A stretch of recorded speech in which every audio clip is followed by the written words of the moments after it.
perfect. Emergency cooling set up, a Red Cross is set up in like a major. You guys have whole rooms in there, so probably. Ready? Okay, did you get my note about Beer Willie's? Or that agenda item? Oh, I'll take that, but I'll remind you when we get there. Okay, fine. We're fine. Have we got this working? Yeah, so they should just work as soon as you kind of lead into them. It's got Yep. it. Okay, we'll call the meeting order, please. First item on the agenda is a roll call.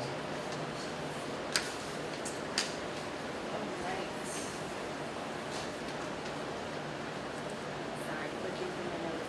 Organized. Thank you. All right, Schnelly, Here. Beno, Here. Barr, Meyer, Here. Colzahn, Here. Smithpack, Here. Van Campen, Here. Hulda, Here. and Majeski. Thank you. Pull that microphone closer to you. Like it. I do it all the time. You gotta. Make sure you're pretty close to the mic. Thank you. All right, so moving on, approval of minutes, we have none. Okay. Public appearances. First of all, there's, this part of the agenda allows for members of the public to provide information to the planning commission, including items both on and off the agenda. It allows the commission to receive information and to ask questions of the presenter to facilitate a better understanding of the information. Commission members may discuss the procedure of matters relating to the information, such as whether information should be directed to the staff or placed on a future commission agenda. However, commission members may not expand their discussion beyond such procedure matters. Anybody want to talk about that? Yes, sir. I'd like to make a comment on an agenda item. Doesn't matter. Come on Yep, up. now we'll Please get speak. right to that. Please Okay. give us your name, your address, please. Great, thank you.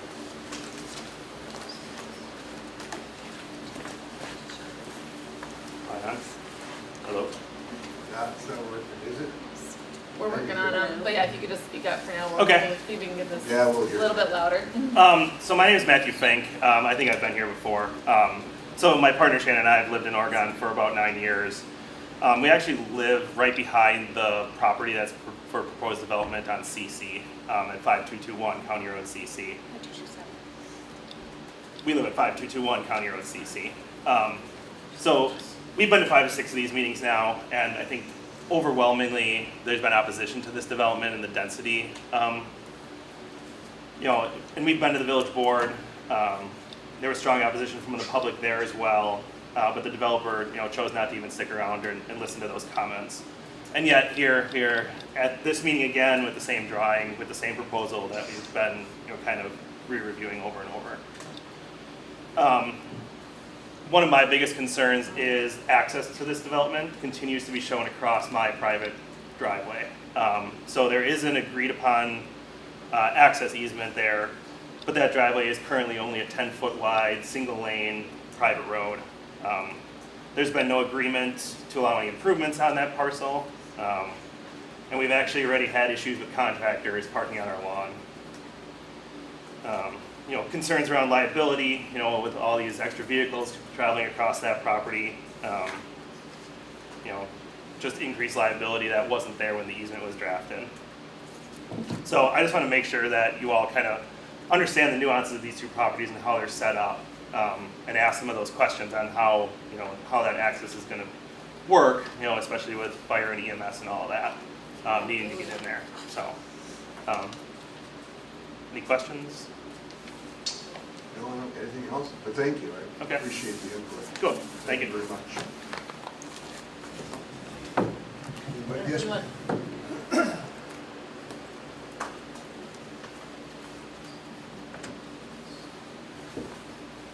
Hello, my name is Veronica Dushak. I live at 276 Eagle Drive, which is right behind Mr. Fink's property, the next property up.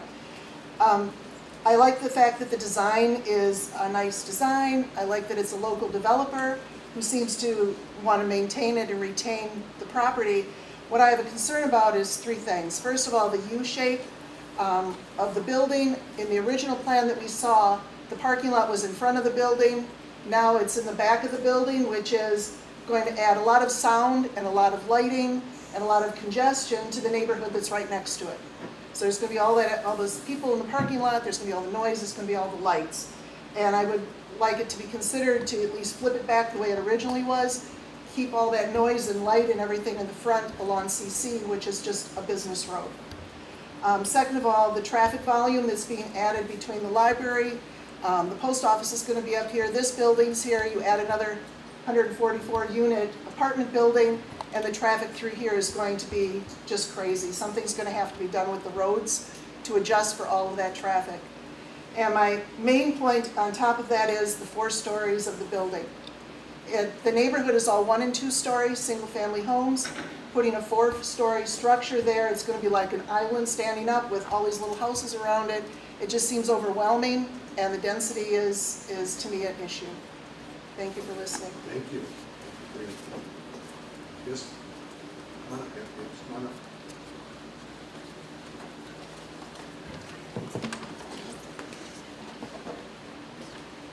My name is Jill Ellis, 280 Eagle Drive in Oregon. I would also like to express my deep concerns regarding the development due to traffic. In my view, a development of this size poses great traffic safety hazards for people driving on County Highway CC. The highway already carries quite a bit of traffic as a major route out of the Village of Oregon and as one of the main entrances to developments such as Alpine Meadows and Bergamot. Even more traffic will soon be driving on Highway CC due to the location of the new Village Hall, the new library, and the Highlands of Netherwood development that's now under construction. All this traffic will be driving on a highway which is crumbling in a lot of places and patched and has no stop signs, no stoplights, no roundabouts for a several mile stretch to create any breaks in the traffic that's going to be going along it. Please consider how dangerous it would be to add a high-density development to this situation. There could be long lines of cars lined up on the access drive from residents in this big development waiting to go to work in the morning. Lots of them probably wanting to turn left onto CC to get out to Fish Hatchery. Think how many people will feel pressure from the long line of cars waiting to get out and make turns, and probably encouraging people to take fast and risky turns onto CC. I believe this is likely to result in a lot of accidents. I understand that the Epps should be able to sell the property and that it will be developed, but I urge you to wait to allow such a high-density development until Highway CC has been developed, has been improved, and traffic signals or roundabouts have been added, so that it won't be such a safety hazard. Thank you for listening. Thank you. Anybody else? Oh, yes, ma'am.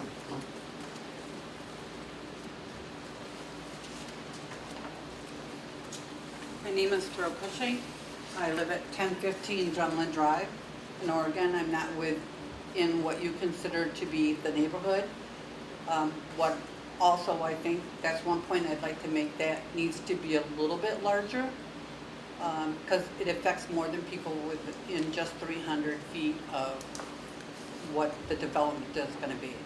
I'm going to agree with everybody because I commute every day to downtown Madison, to the Capitol. Traffic is going to be absolutely insane with the post office, the library. Now you want to put in more units and everything else like that. There's no sidewalks out there. At the last village board meeting, I believe they said that the projection was 10 years before CC even gets anything done to it. Again, no stoplights, no stop signs. It's just too much. I did go back and look at some other meetings that were had, and it looks like there was a presentation before where there was going to be different units. I think this was back in September, which would fit more in the neighborhood. I am concerned about the size of the building. I will see that building from all but one window in my house, from my patio, and from my three-season porch. I'll be able to see the whole entire thing. It's just way too large for the neighborhood. It does not fit. The original plan here is something that would fit in the neighborhood. I looked at both the drawings here. We got the 4-story, then we changed it to 2 3 stories, which now essentially is 6 stories, but 2 separate buildings. This is more like a townhome situation. I believe that they were going to build this on a different piece of land, but something like this would fit more into the neighborhood where we're at.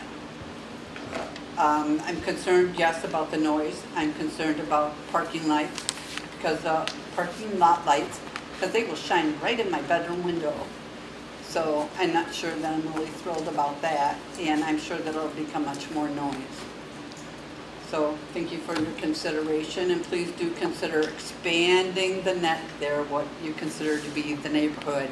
Because if it's, I believe that if it's in a sight line that's really going to affect people's quality of living, it's in the neighborhood. Thank you. Thank you for your, thank you. Yes, sir.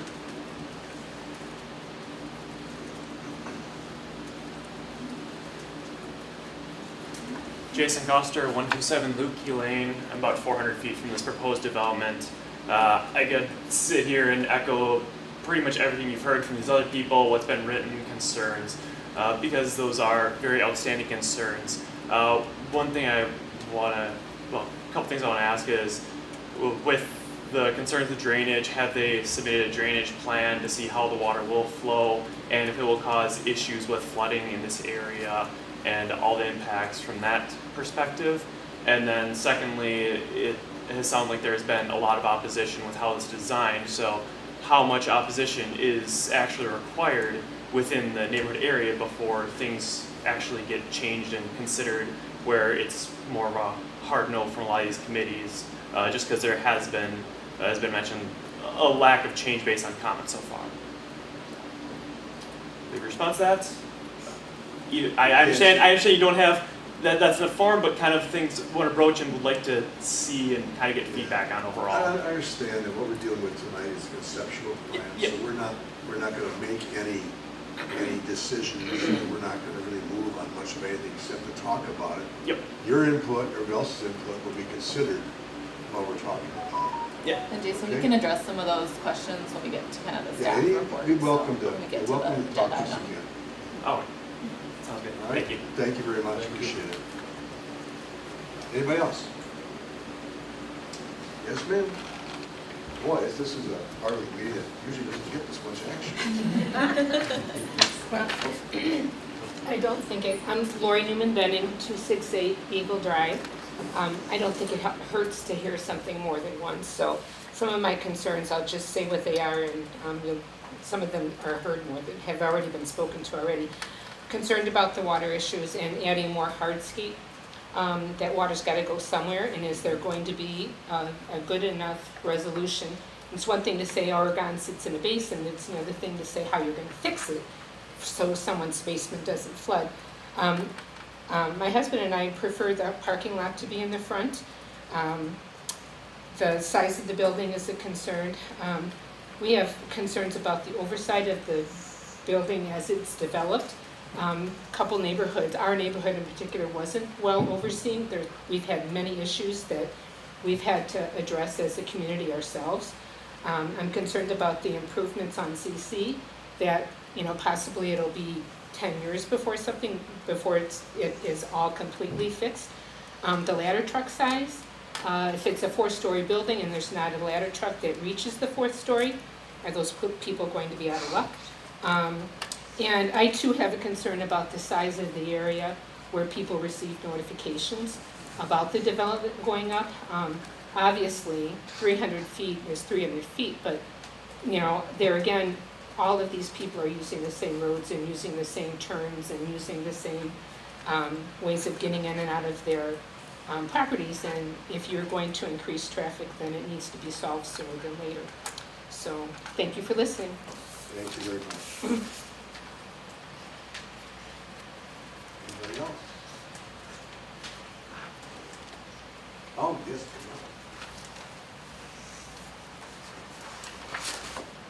good evening. I'm Ann Michaels. I live at 630 South Woods Edge Drive. And I would like to echo all the other concerns about the density, and I have concerns about the drainage. I just want you to also consider, I like to advocate for the kind of missing middle of the houses. I feel like a lot of development is either single family, and there's been a lot of apartments, and there's really not a lot in the middle.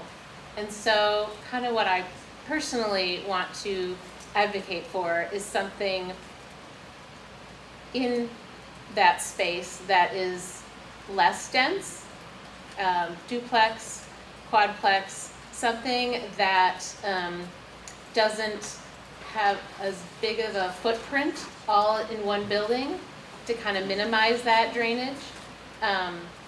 And I know this is the planning committee. You want to be intentional about how you want to plan out our village, and you want to do that intentional, as well as, you know, think about the ramifications of drainage, as well as, you know, the village as a whole. What kind of buildings do you want? And I feel like our village is really missing even just duplexes. I know that there's some condos there and there are some duplexes, but I feel like even in the last meeting, when they were saying how many requests even just to build new duplexes, I feel like there was hardly any. So I feel like we have some great new apartments, and I just feel like maybe this isn't the right fit for that space, especially if there's going to be underground parking. I just feel like that's just a nightmare waiting to happen for drainage, because I've seen how much that rainwater fills up along those roads. And, you know, if you bulldoze that whole lot, all those old trees that used to absorb all that moisture will be gone. Yes, they're gonna put in new trees, but those new trees can't uptake all that water, even with those, compared to what those old growth trees. So I speak for the trees as well for the humans of the village of Oregon. And I'm confident you will make the best decisions. So thank you for your service to our village. Thank you, that's really nice of you, I appreciate that. And then we all appreciate that. Yes. Appreciate it, really good. This is nice input, thank you, everybody. Great, great. Anybody else? Can I just Yes. say one more thing real quick? I'm sorry you have to come back up. Okay. But yes, certainly. Cheryl I'm sorry, Cushing, you gotta wait again. to get to the microphone so it gets on tape, please. Thank you. I wouldn't mind seeing another neighborhood meeting and having you expand the neighborhood, if that's possible at all. Because I feel like, it's like taking a survey. If you survey just 200 people out of 1,200, or you're gonna get a very skewed idea of what people really think about it. I mean, sure, you have a few of us here, you know, saying what we feel, but that's within the 300 feet. If people don't know that it's really gonna go up because they don't pay attention, but maybe they oppose it, you're gonna get a better idea whether or not people in that area really honestly oppose it, or if they really honestly are for it. So I think that you need to expand that invitation out to more people. Thank you for your input, appreciate it. Anybody else? Okay, we'll move on there. We'll skip by, communications and miscellaneous business. We're gonna skip past unfinished business. New business is for discussion only, Updated concept plan for potential multi-family development at 5227 County Highway CC, applicant is Regency Property Management. You're on.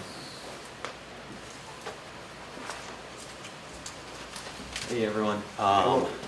my name is Jake Dome. I'm the proposed developer for this apartment development. And this is Matt. He is our architect with KBA Architects. Matt Tills from Canothy and Bruce Architects. So, appreciate you guys being here. It's good to see you guys all again. I think this is our second planning commission meeting. I think I just wanted to start off kind of going over where we had left off from the last meeting. So, the last meeting, we had actually presented to you guys was a building layout design that a few people have brought up again tonight. There's been a lot of different opinions regarding which way the building faces, where the parking lot goes, so on and so forth. So also with the feedback that you all had presented us as well. So we had, that's loading. So this was the original one that we had presented at the first planning commission meeting with the parking lot in front and the U-shape down below. There were some concerns with the parking lot being close to the road. Some people wanted the apartment building close to the road, so on and so forth. So we redesigned the building actually to be in front of the road, close to the road. And then we flipped the U-shape around. Our main intent was to have a little bit of a buffer between the road and the actual building. So by doing that, flipping it around and putting the parking lot in back kind of gave us that buffer, and then also an opportunity to kind of appease some of the other concerns of softening the height of the 4-story building.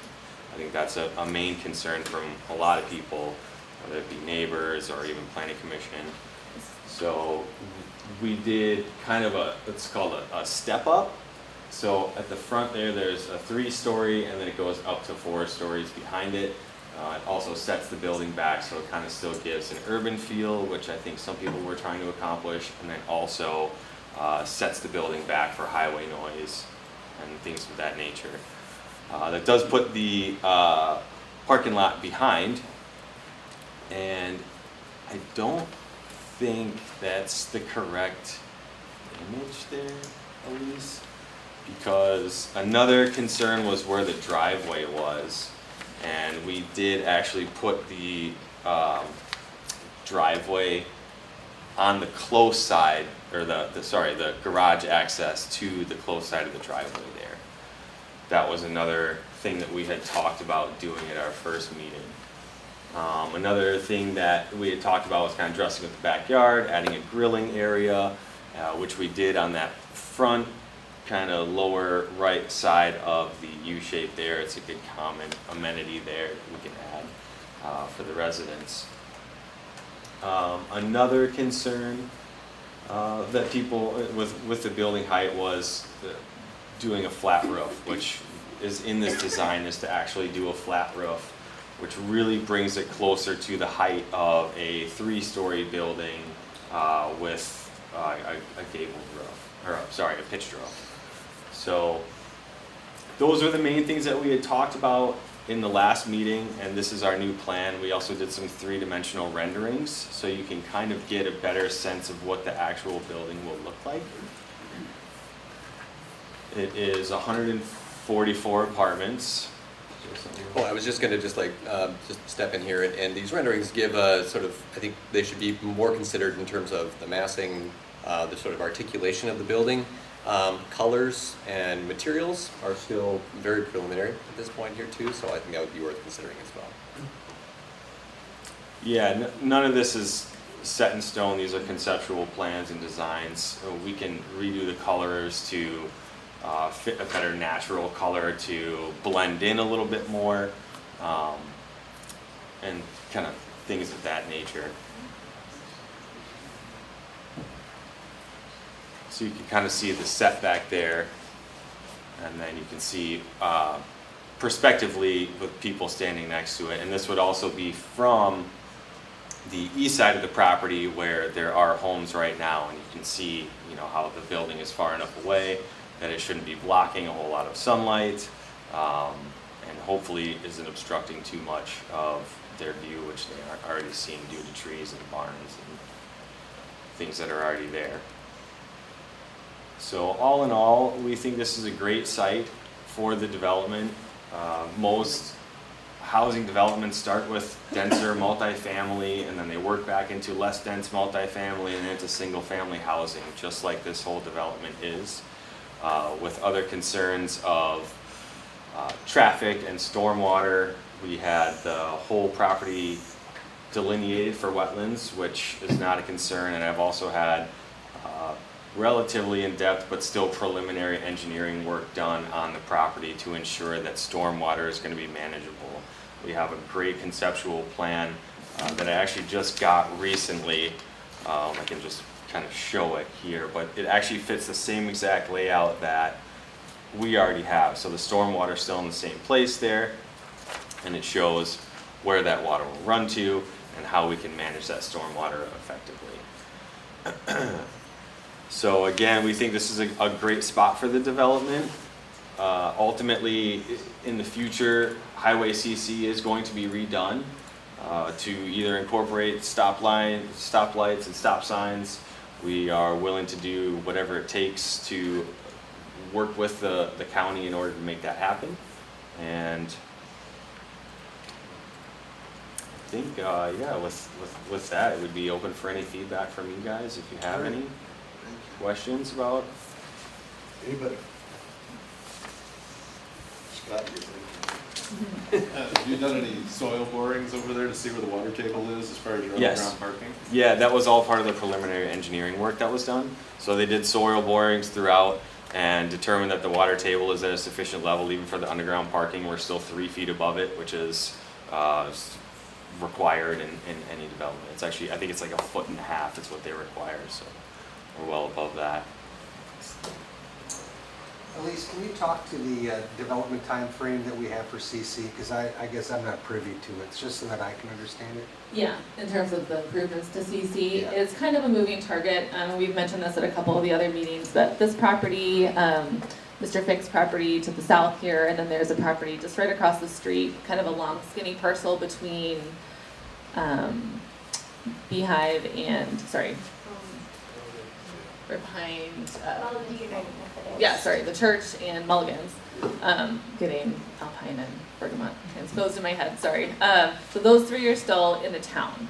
And because of the way that they have to be contiguously connected to the town, that right of way is traveling through CC right now. So until these properties are annexed, the county can't work with us to do a project similar to what we're doing on Janesville Street right now. Full reconstruction, urban cross-section with, you know, shared multi-use path, improved, you know, road itself, and then also intersection improvements, which are kind of separate, but also can be done with an improvement. But we are always looking at traffic studies at some of these intersections, and especially once the new library is built.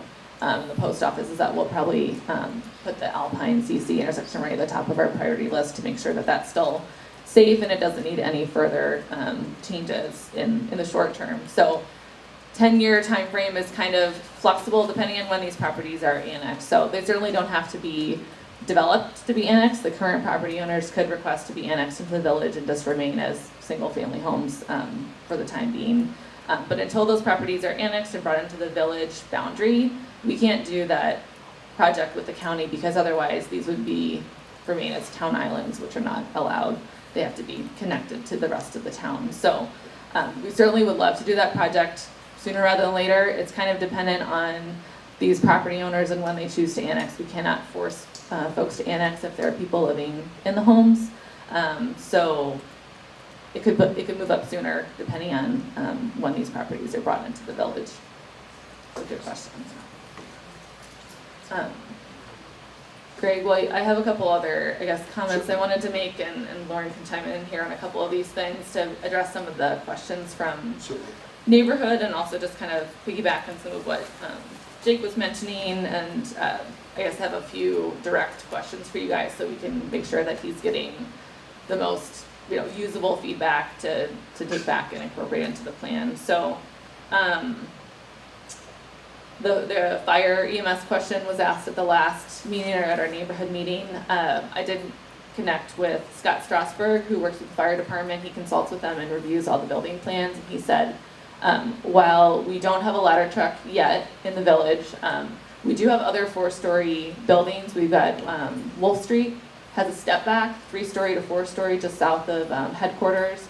Other very tall buildings within the village, and what we do for those is mutual aid. So we would call down Fitchburg, or Stoughton may have a ladder truck, or Verona. Yep, so they'll come over and assist, and we assist them as well. So that happens all the time. already. Hopefully, not all the time, because hopefully not all the buildings are letting on fire, but we provide mutual aid all the time to each other in various capacities. So that's not necessarily a concern in terms of, a 4-story is not a no-go for that particular reason alone. Obviously, the building density and height has been probably the primary concern from the neighborhood. It's certainly a lot different than the land use pattern that we've seen around here. I think the max we have is 2-story, nearby, and the South Point condos to the east there being the closest development. Those are probably, where this concept plan is shown, that eastern kind of building line to the garages of those South Point condos here. This is about 190 to 200 feet. Just for comparison, Prairie Brook Apartments that Lakestone did on Janesville Street that just opened, those are just 3-story, but they're only about 40 feet from the Pine Cove Apartments off Park Street. And, even in the afternoon, there's still sunlight that's hitting the Pine Cove Apartments. So those are a lot closer. It's 1-story different, but a lot closer than what this distance would be. Just kind of for a comparable project within the village. Maybe Lauren, could you speak a little bit to just kind of how stormwater plans are reviewed and managed, and then kind of construction observation and making sure that things are installed properly? I know that's been a concern from some of the other neighborhoods. Sure. So typically, we do have a stormwater management ordinance here in the village, and when a developer gets to that stage, and it sounds like they're getting close, those plans would be submitted. I would look at them, and then we would also have our consulting engineer, typically Rupert Milkey, take a look at them, so we'd have multiple eyes on them. We do need to make sure in every case that the stormwater management plan, these developers are hitting their goals. That is certain runoff targets for each event that they do have to meet. Our standards here are very strict. So these are pretty robust standards that they have to meet. Now, on top of all of that, we're also making sure that there aren't little, let's say, nuances to plans. So they're not dramatically changing where stormwater runoff is going, such that the whole development used to drain a certain amount and now it's draining less, but it's draining to the lot behind where it used to drain to the lot in front. So typically we go multiple rounds on this. This is not a quick process for us, and it's something that there are at least 3 or 4 people internally that sign off on it before we eventually give the go-ahead. And that's in a relatively smooth process. So once we do get past that, get to construction, we do have construction inspection teams that go out. Again, that's largely Rupert Milkey, that inspect all of the public improvements, and that does include the stormwater improvements. So basins, we have eyes on those during construction. We have eyes on the storm sewer during construction. We have eyes on the road during construction. And I can tell you from experience that our main construction inspector, through Rupert Milkey, is incredibly thorough. He is very good at his job, to the point that we get grumbling from contractors pretty frequently, which is a huge compliment.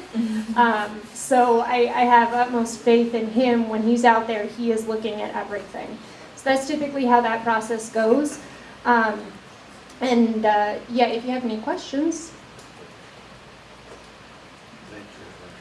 All right, I'll keep going down my list because I want to make sure we address the concerns that have been brought up by the neighbors. So lighting has been a concern, and just to let everybody know, we do have a dark sky compliant lighting ordinance which requires full cutoff lighting, so there cannot be any light trespass across property lines, more than a half-foot candle, but also the light is downcast. So we're only lighting up the areas that we need to see to keep, parking lots and walkways safe. There's no lights that are being broadcast up and out or to the side. Those are of the past, and all new lighting standards have that downcast lighting. Not to say that there wouldn't be building lighting and things, but again, all of those requirements apply to all the lights. So whether it's parking lot, on the building itself, those all have to be downcast and full cutoff. So we did hold a neighborhood meeting on May 16th. Is that right? Tuesday. It was also very warm in here, even warmer. And we had a good showing, maybe 25 or 30 neighbors came to that, mostly in the South Point condos and in the Eagle Drive area. So neighborhood meetings, just as a reminder, are not required per our ordinance. There's something that we recommend, especially if there's a significant project or change proposed in an area. And because they're optional, the area that is sort of mailed to is also kind of up for interpretation. So 300 feet is our standard public hearing required radius, and so after speaking with Jake, that's what we decided to go with. It's always an issue with, you know, people who, whether they live across the street or on the other side of the neighborhood, that feel, you know, that this is going to impact their home or their, you know, route out of the neighborhood or their quality of life. It's impossible to mail to everybody, so at some point we have to cut it off, and there's always going to be somebody on the other end. But certainly willing to talk with the developer if he would like to hold another neighborhood meeting, and if that could be expanded. You know, there might be further, you know, these are also all public meetings too, so I appreciate that people are kind of getting the word out and finding out about village board and planning commission meetings to attend as well. So I think with regards to the private drive easement and the access, couple of different kind of updates / questions for you all. So we have seen the easement documents, and our village attorney has looked at them. Obviously, this is kind of a private property issue, but we also want to make sure that we're not running a risk of, you know, approving a project that is relying on access that ultimately, you know, can't be changed or amended to accommodate the amount of traffic, or that this, you know, internal kind of private property dispute doesn't end up affecting the access to the property. So Jake did have his attorney write up kind of an opinion letter. I've shared that with Matt and Derek, our village attorneys, and so they're looking at that. I haven't heard back from them.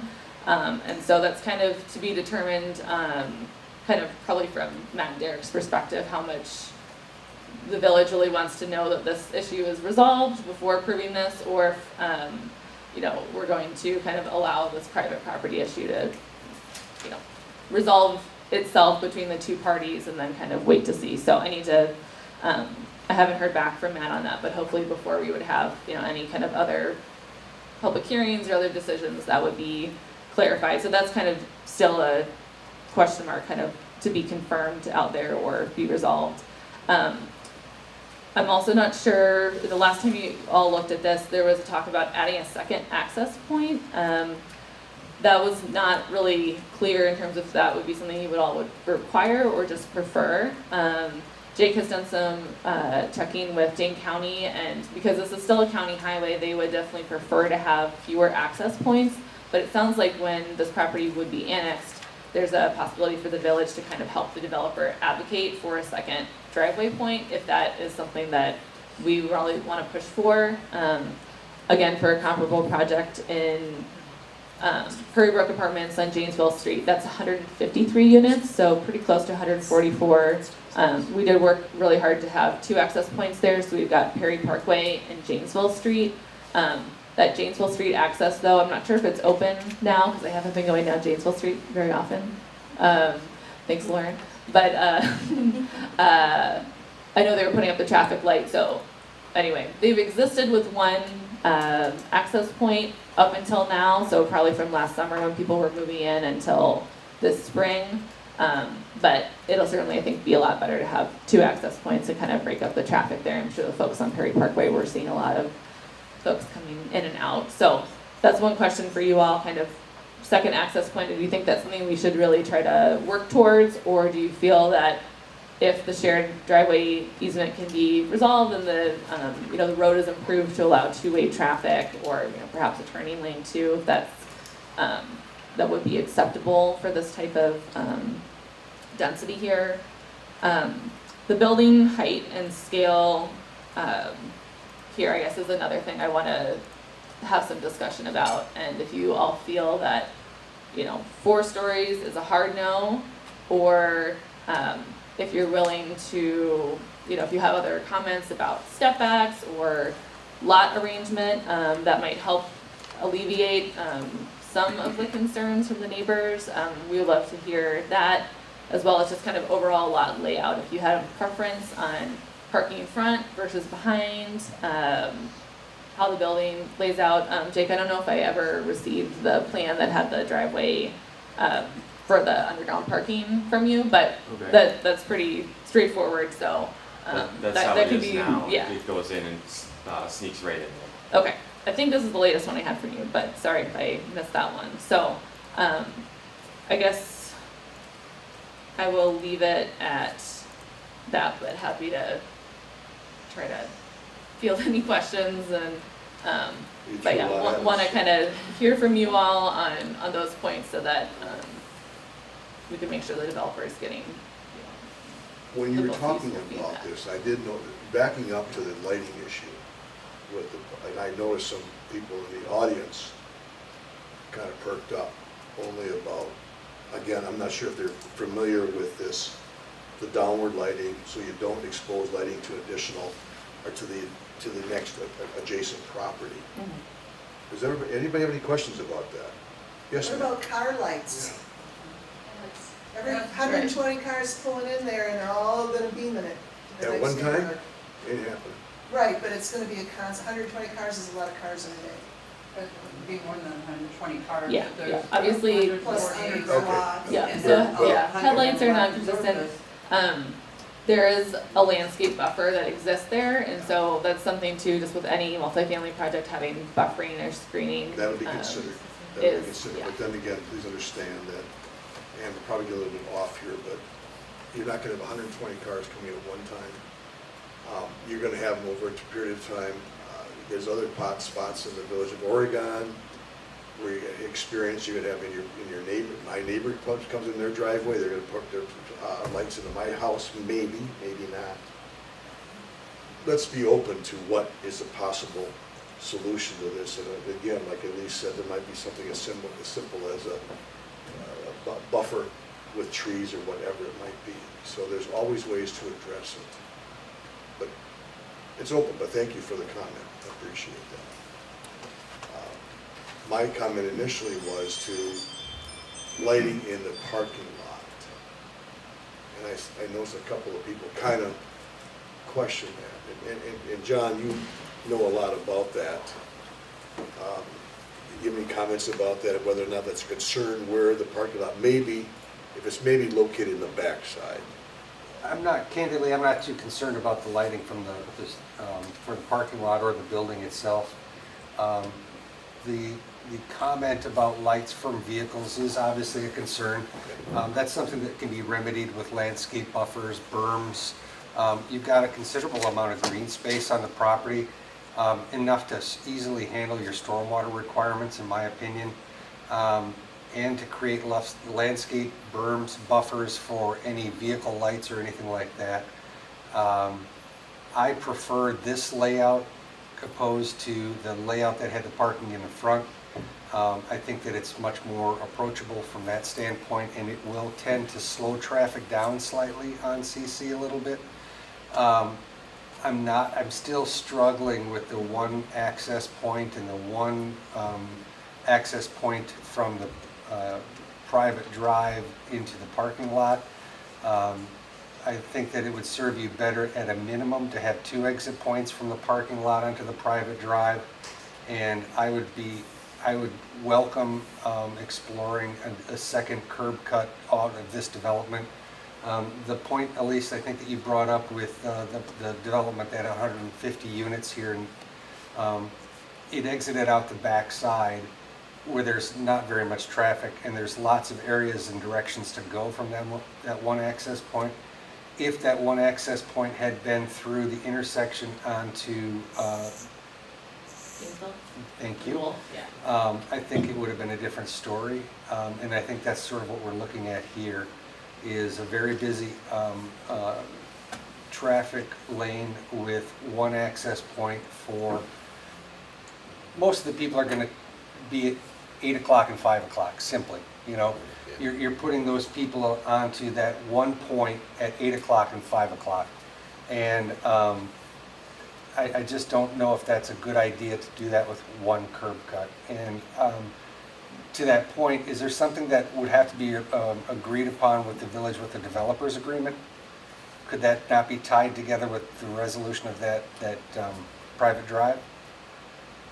Yeah, I think there's a lot of different ways we could kind of look at, you know, when that gets resolved. Obviously, this has to be annexed too, so there's an annexation agreement, so there might be some things that, you know, certain questions have to be answered or confirmed before we would bring an annexation, you know, ordinance in front of the village board, and those could kind of be laid out in that agreement.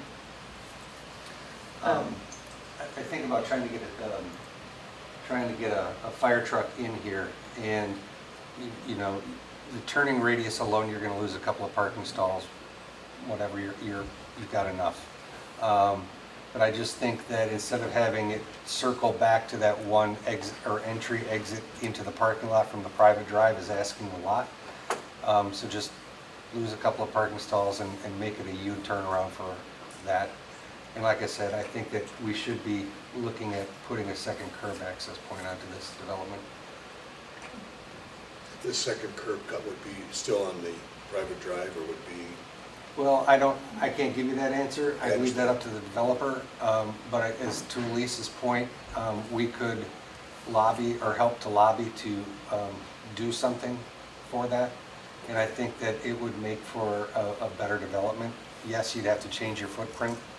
You might lose a couple of units to accommodate a drive aisle on one side. But that's my opinion. I don't know your numbers. I don't know how your performer works or whatever. That's voodoo you do. What I would say is, looking at the perspective of that east elevation, I think that you have done a pretty good job of trying to break some of that massing up. I like the step that you've taken to reduce the size from 3 stories to 4 on the front side, or from 4 to 3 on the north side. I think that helps to break up some of that massing. I think that it would even go further if on the east and west elevations, where you've got some of those 3-story towers that help to create the patio areas, if you pushed them out away from the building another couple of feet, it would help to break that massing up a little bit more, to help with the neighboring homes, duplexes that are to the east. You know, the scale would be broken up a little bit more. I think that you could certainly look at adding some, and I know this is down the line, some punch with the colors. They're a little washed out, like you know probably. It's a detail thing again, but I couldn't help but notice that some of the patios look like they were cantilevering off a tremendous distance on some of the upper floors without any kind of support. When we get there, I'll be curious to sort of see how some of that is worked out. I know it's early, it's pretty picture, it's conceptual. So that's sort of a long-winded answer to what do I think about lighting. Yeah. Was that the topic? No, that was well put. Thank you very much. Appreciate it. Great. Another kind of outstanding issue, kind of somewhat separate from, you know, all of the zoning requests that might be made and the site layout, is just kind of another to-do would be pedestrian access to the site. So currently, as this is not within the village boundary, and we haven't yet done the Highway CC reconstruction, let me actually pull up the aerial image. There's no sidewalk here, and obviously these were planned as kind of phase 2 of the Bergamot townhomes next door, but have not been built yet, so there's no sidewalk there.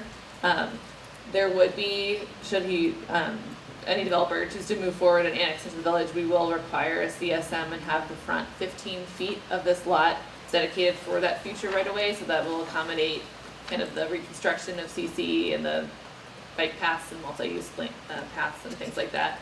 But in the meantime, I want to make sure that if we are putting any units, no matter how many, back here, that there's kind of we've thought about where those folks are going to go for a walk, because they will go for a walk regardless of,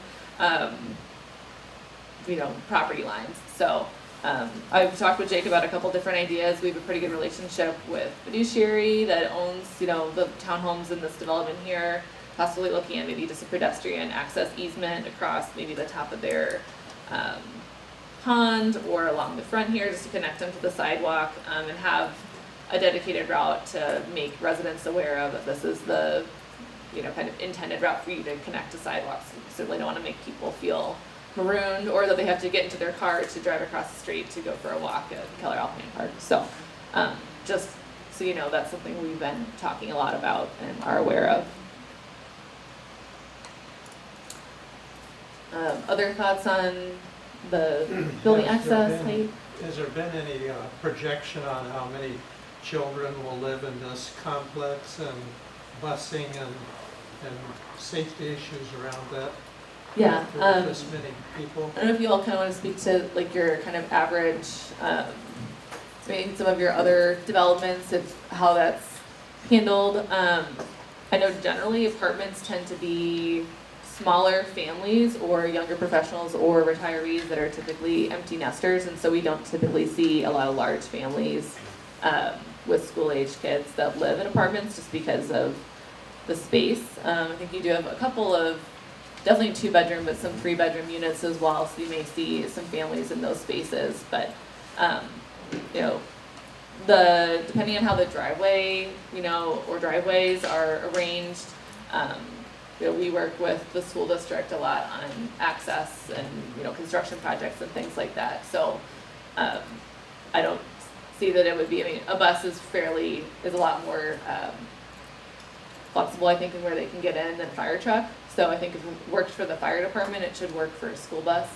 But yeah, I'm not sure if you have any kind of idea or just points to make about your kind of average tenant mix in terms of kids in the units? The closest development that we have is in Verona. It's mostly single occupancy, but this development is planned for 36 2-bedrooms. So within that, it's hard to say. I can't really predict the future of who's gonna want to necessarily live there, but there could be a handful of families there for sure with kids. But what kind of numbers would you put on that generalization? I would maybe say 10 families. And how many children?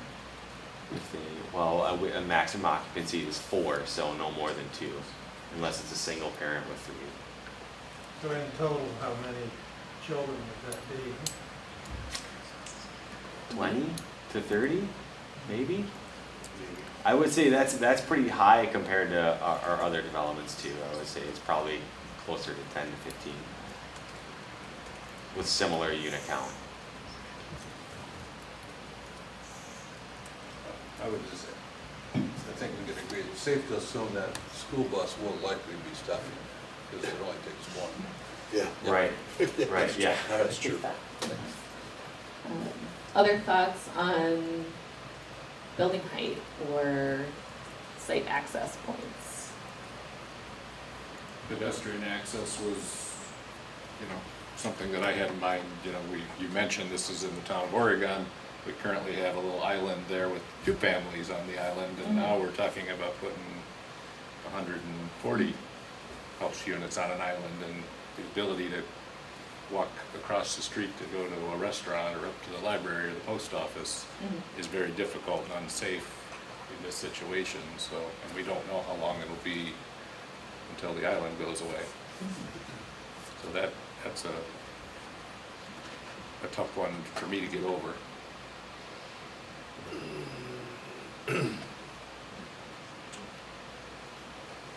Again, the question was height, and me personally, I don't have a real problem.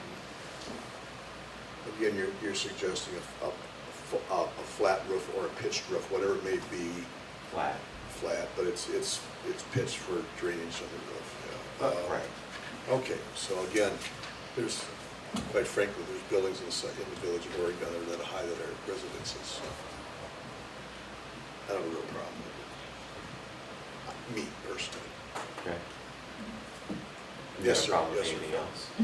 I'm sorry, what? You have a problem with anything else?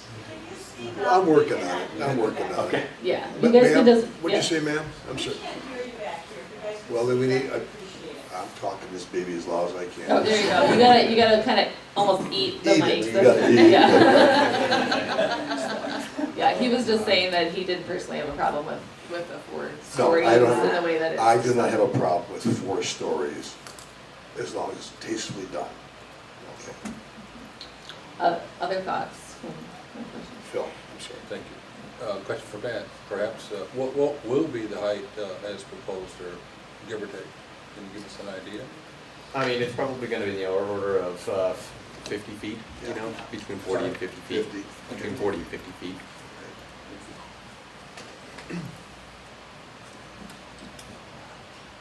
Anybody else?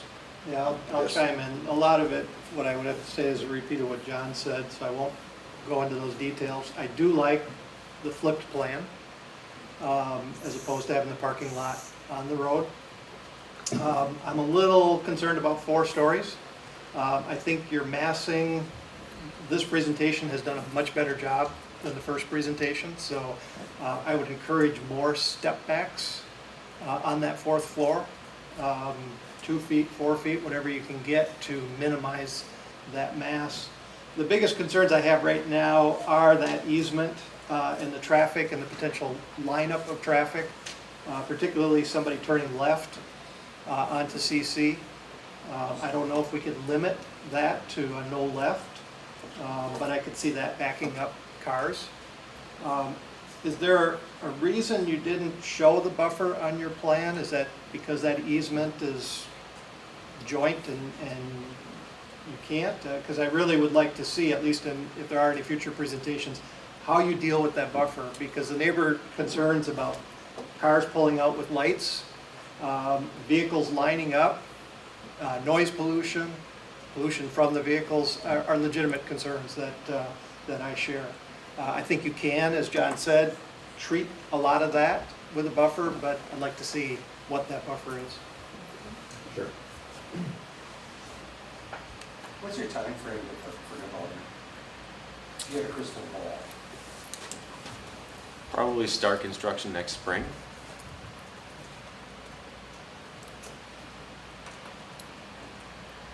So you're out, and then constructions are probably 6 months construction roughly, 12 to 14. Hopefully 12. 6 to 8 months. All right. Any other questions? We have to give them some kind of, I think we've given them some idea. I think the public has given you some ideas, and I don't know whether or not a second community meeting, whether or not that's, and again, that's something that the developer, I think, can work with the village and decide whether or not you want to do that. A lot of the folks here, and I'm glad a lot of the folks here have shown up and asked questions.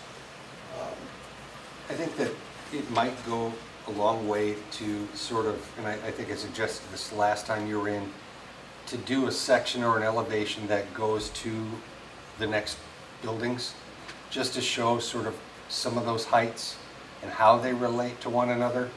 Because I don't think that people truly understand that what we're talking about with a 48-foot parapet, in my mind, and a 32-foot ridge height on these 2-story condos next door, it's not as dramatic as I think some people expect, especially when you take a look at the distance between them. So I think that if you were to just go through that simple little exercise, it would sort of tend to help people understand some of the scales that we are talking about. Because you can throw out numbers like 48, 50, 106, and it's like talking another language. So I think that visually it helps to understand things. Yeah, that's a great suggestion. We had 2 items entered here from Carol Cushing. Carol, you're here, is that correct? She spoke. Yeah, you spoke. Are you satisfied with the comments that made so far? I don't hear. About, Well, you expressed your concerns, but you expressed to me you're satisfied with what you said, and there's nothing more we have to address at this point. This is not done, okay? This is not done. true, it's not. And I do like the idea of putting a different type of building next to it Because I drive down, like I said, I drive downtown every single solitary day. I see apartment buildings as I go down West Wash in mass. I see 3-story, I see 2-story, I see 4-story. And I've seen them with houses beside them. So I know what it looks like. But also what I see is those apartment buildings are usually congregated in sort of like an area. They're not smack dab in a residential area. And that's what this is going to be, smack All dab right, in a residential area. I see what you're saying, but then, okay, and we'll address that, thank you. And then Veronica? I think if you could come up with a drawing to show like a perspective Sure. of heights from distances to give an idea of what that would look Which is like exactly from our what- neighborhood, like you were saying, I think that would be beneficial. Okay, so gentlemen, you've heard those comments, so I think it'd be helpful to everybody in the audience if they could see something like that. And what kind of buffer is going to keep those headlights out of our windows? Just have to turn the headlights off while they leave. Yeah, that'll go a little bit. Well, big sign in the front. turn And off. here's my concern with the berm. Only on the private property. Here's my concern with the berm.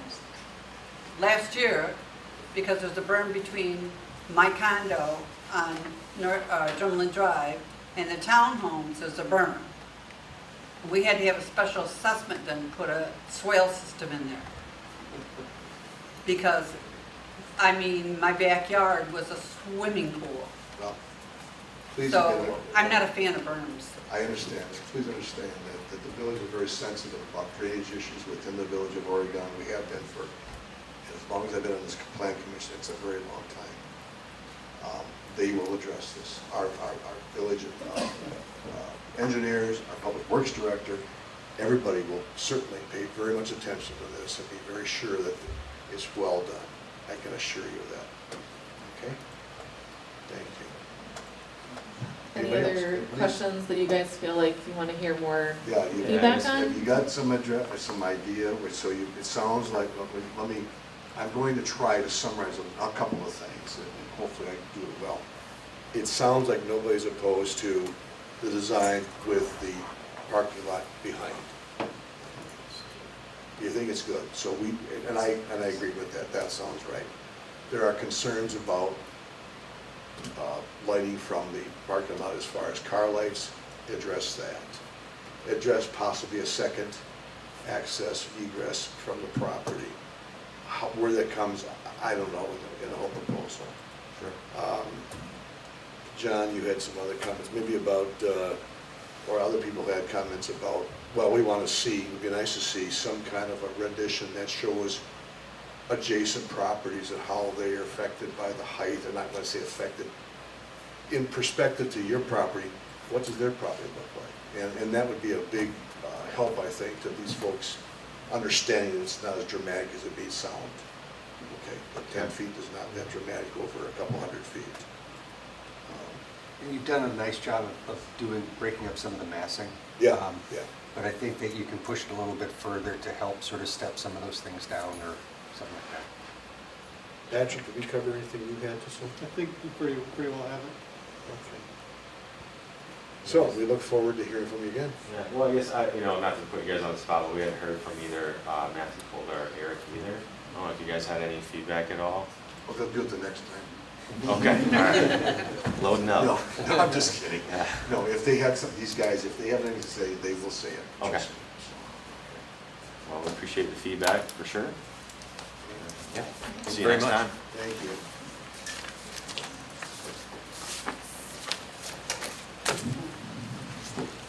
Item 7B is the one, they've withdrawn their application for the Gary Willie's site plan revision. Yes. Yep, I just found out this morning. Can I ask a question about that? Sure. So my understanding is that we require concealed fasteners for metal siding, and they, because this is an existing,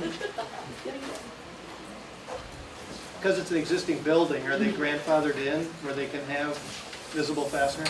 So if they choose to move forward with us in the future, they showed me the plans for what they would try to use. So they were going to try to reuse some of what's existing to kind of have to buy less materials, but then try to match the others. And it sounds like I've actually, Jeff and I have had this on our list for zoning text amendments to kind of talk about, and hopefully we'll get to it in July. But the technology around metal buildings and kind of unconcealed fasteners has changed a lot, so I think the intent, this is before my time, but I think the concern with the bolts being visible is that they would rust and there would be kind of the streaking that you would see. Sounds like that type of metal building siding isn't really used anymore, and there's often overlapping panels so that the fasteners are effectively concealed. They might be able to be seen if you were standing against the building and looking at it from an angle.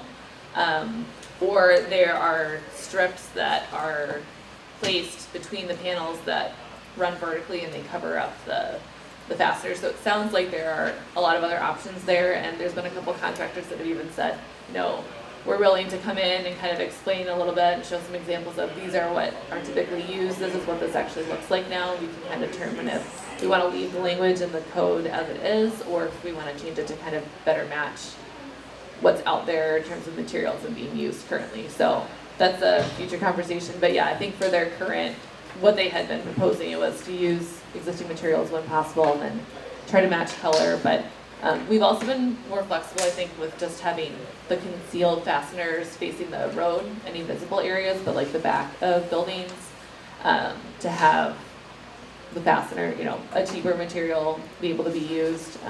So we can dig into that a little bit more in terms of what are these materials that contractors are using more now. We're working with an almost 20-year-old zoning code, and everything I'm hearing from Vanderwall is, you know, we're working towards a full code update maybe in the next 5 to 10 years, so we're kind of patching things together as we find gaps, you know, in the meantime.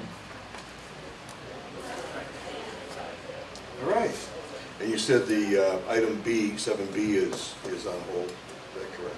They've just withdrawn their Just application. withdrawn the They're not application, choosing to move okay. forward this time. All right, Yep. thank you. Move on to 7C, then review and possible approval of the SIP plan for lots 1 and 5 of Oregon Parks duplexes. Applicant is Kismet Development. Anybody here for that? Ah, that's why you stayed, okay. All right, let me scroll to that page and I'll kind of go through the review, and if there's anything else that I missed, you guys can chime in. So let's get to the agenda item here. I don't have my cheat sheet. So this is Gary Willie's. Okay. So over in the Oregon Parks duplexes, an area of the village we've come to know very well at the Planning Commission. At the end of the day, we approved a GDP for duplexes, except for Lot 3, which is just north of Beehive, which has townhomes planned there. But there was a GDP done for all the rest of the lots to have kind of our standard duplexes, just not an alley, but loaded from the street. There was a GDP done for setbacks and landscape surface ratios, largely the setback concerns though. So those GDP exceptions are listed here. Those are A through G. And then All Star Properties decided to sell those lots individually to builders. So rather than come in and do the SIP and do all the building themselves, they said we're going to allow the individual builders to come in and they'll have to go through the SIP process to get the site plan approved. So that's where we are. Those lots are starting to be sold. We're working on a couple of different plans, and we saw a comp plan amendment for a few of those purchased by a different builder for a fourplex, so we're still kind of working with him on some of the utility planning for that, so we'll hopefully see an SIP from him in the next few months. But Kismet Development has purchased lots 1 and 5, and I'll show you where those are here. So they did a great job submitting all the materials. Their duplexes are going to be identical, although different colors, and they're not next to each other.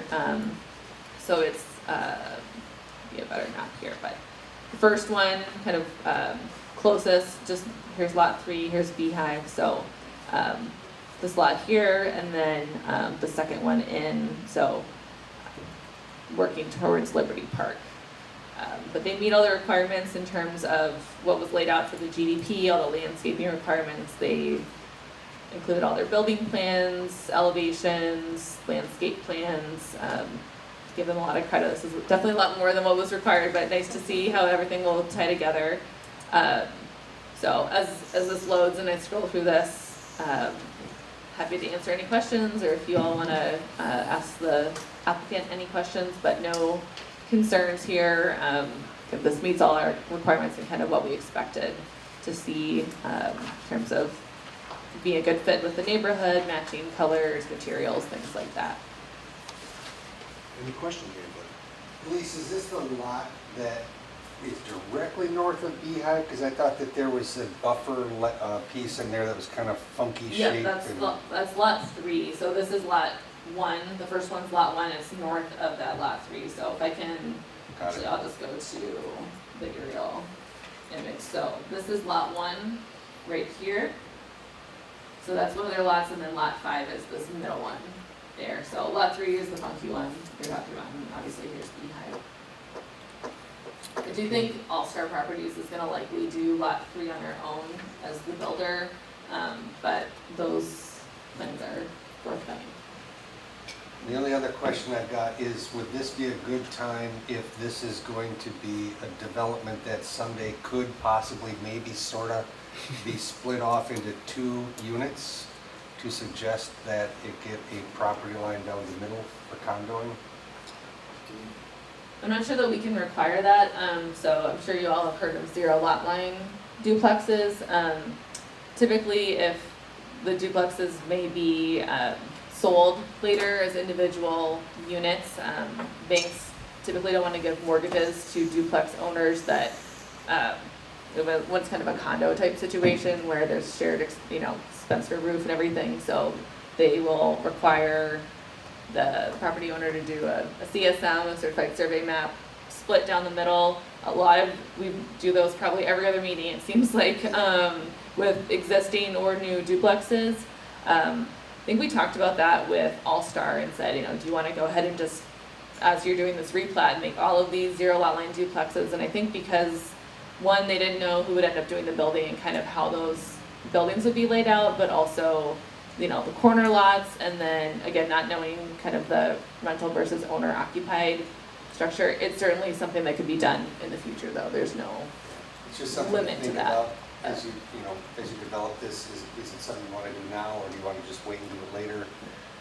It's up to you. It's not going to stop anything, but That's kind of the wave of the future for duplexes, but especially when they're rental units and held as rental units, usually, there's no issue with having be on one parcel. Okay, and you've made a recommendation for us to approve it as it's shown, Elise. Yes. With any comments we've made, which haven't really been much, so. We need a motion to approve the SIP plan as presented with the, including the rules facilities identified immediately above, in other words, flexibilities, excuse me. Yes. So what the flexibilities at least put on her note, that's part of the motion. Okay, that work. so moved. We have a motion, we have a second. Second. We have a second, Mr. Marr. Any discussion? All in favor say aye. Aye. Opposed? That motion carries. Thank you, folks. Thank you. You're welcome.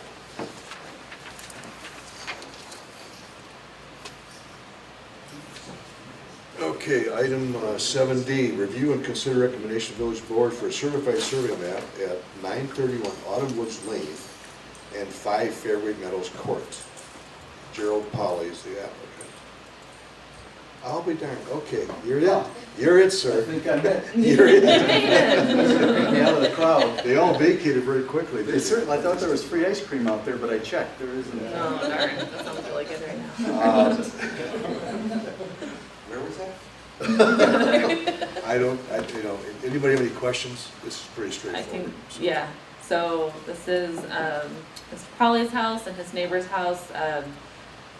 I got a call from you a couple months ago, it seems like a long time ago, about expanding your garage and into this kind of proposed dashed out area, and we talked about side yard setbacks and things like that, and identifying his property line, and then agreement between the neighbors has been worked out. This is kind of, just extra backyard space for them, so they were, agreeable to have the property line adjusted. Obviously, Mr. Polly's property will become a little bit larger, so that'll be affected with taxes and things, but we'll allow him to have his, garage expansion and kind of go into that process with the building inspector, so. All right. Thank you.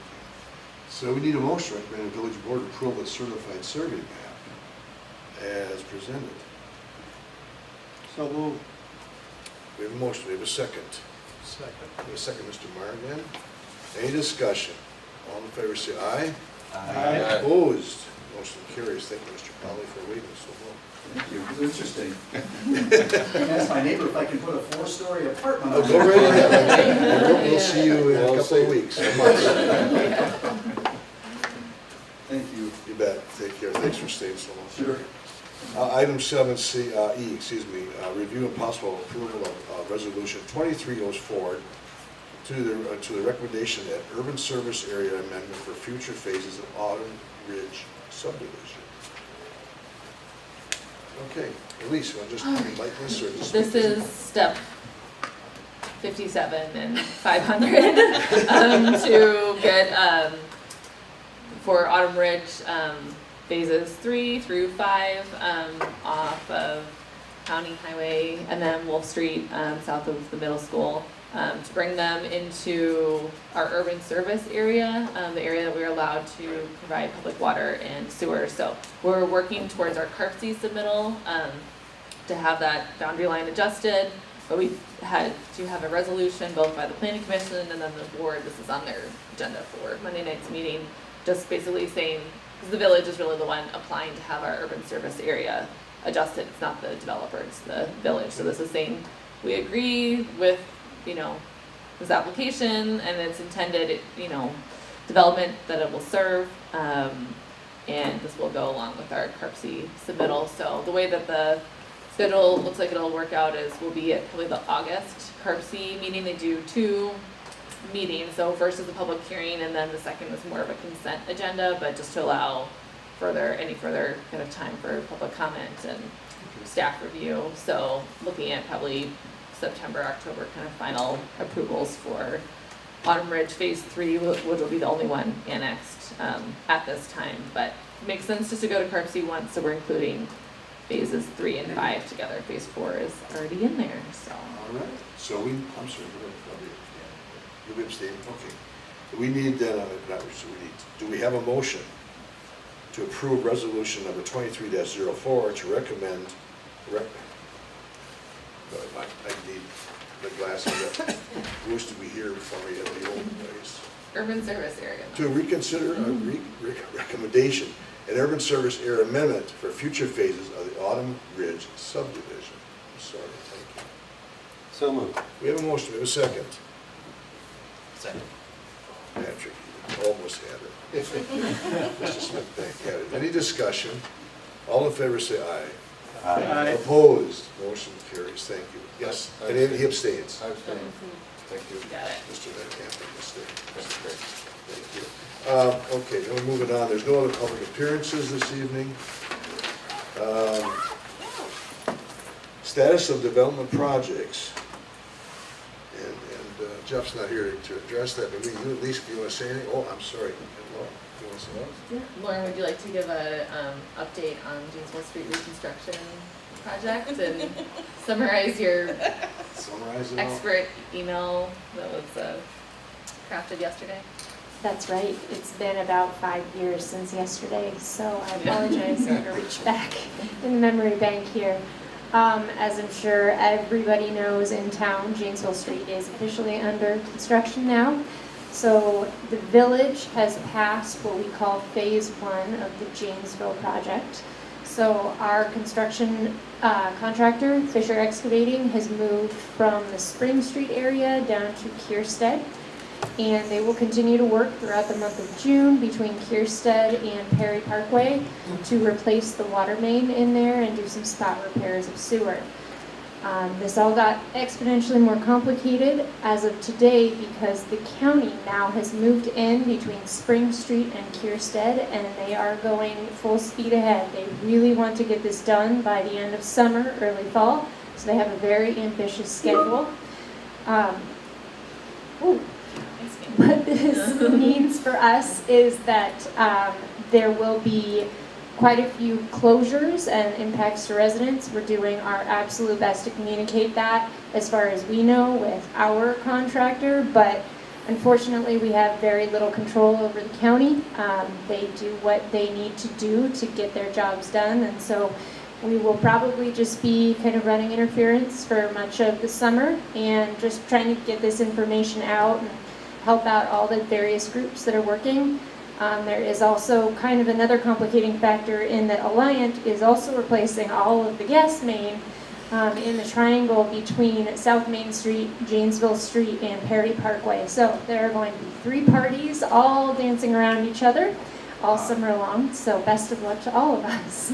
But if anybody does have questions, we're asking them to, or gets questions, we're asking them just for simplicity to send them to Public Works, Jeff, or likely myself. We can answer to the best of our abilities who is causing whatever concern the residents have and try to pin down what's going on and kind of do communication between all these different groups, because I talk to them several times a day, and everybody's just doing their best, honestly, to get this done quickly and get this done as painlessly as possible.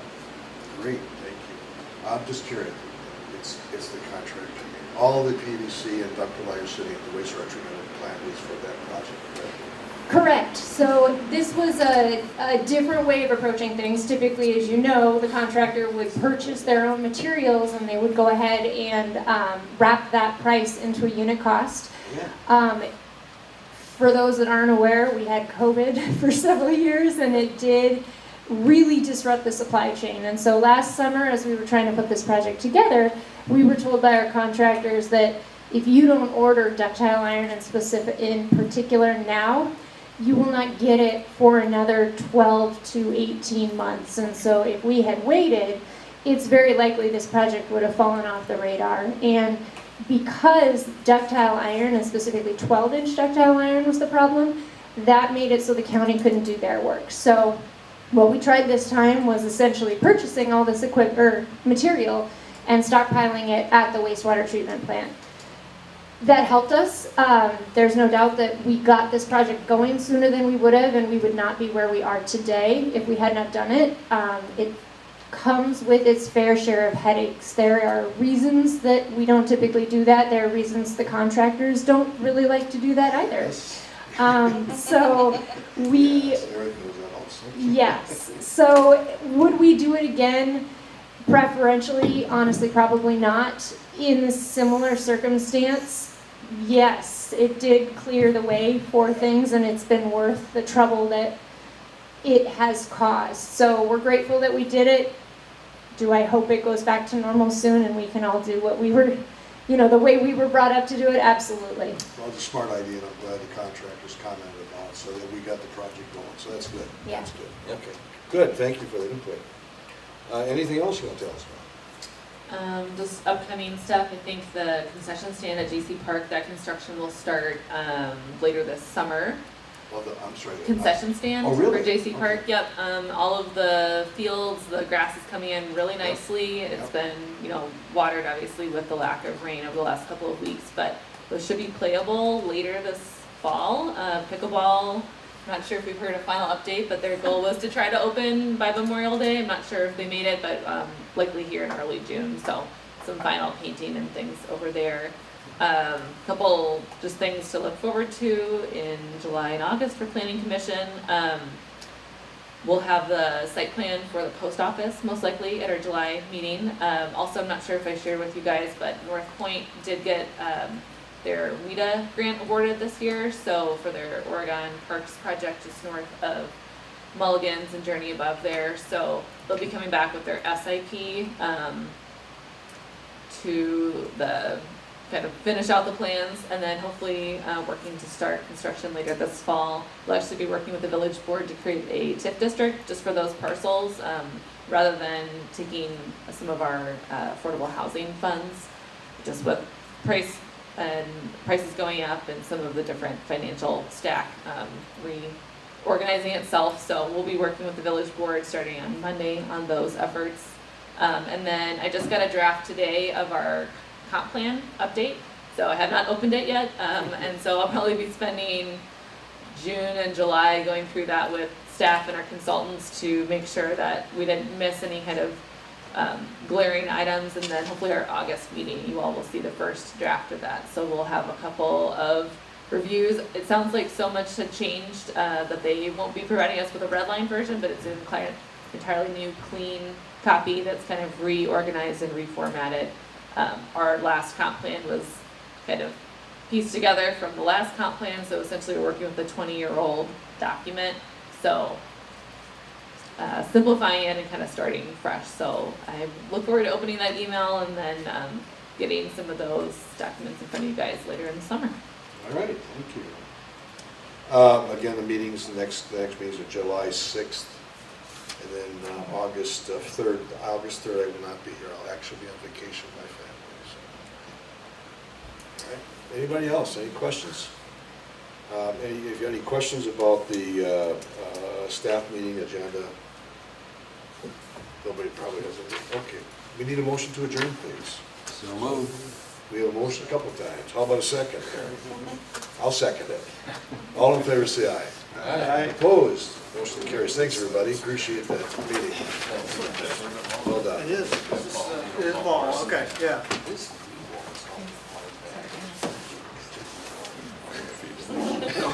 Yeah. Because my brain usually melts over here. I'm very impressed because mine is very obvious. My face is very warm. I'm so hot.